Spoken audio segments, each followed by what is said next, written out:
Through your studies of this unit, you will learn how to conceptualise, design, develop and review learning programs to meet individuals' needs for a group of learners.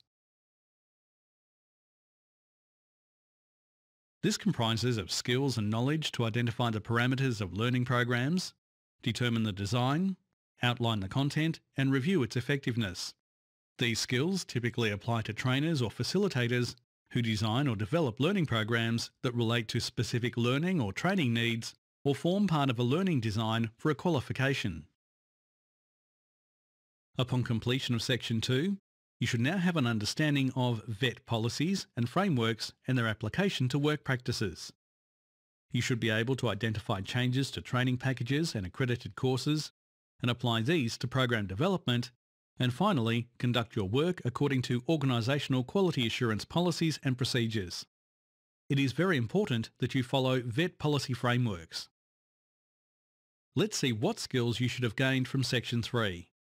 Firstly, you should be competent in researching, developing and documenting to create a specific learning program for your client.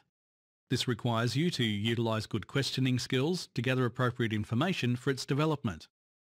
Secondly, you should know how to evaluate existing learning resources to see if they can assist you. Make sure to cross-examine their relevance and quality to the learning program. Furthermore, when checking content, you should consider if the organisation owns the material. Do they have the right to use the materials, or do copyright obligations apply? When finalising the learning program, specify assessment requirements. How are you going to test the knowledge of the learners?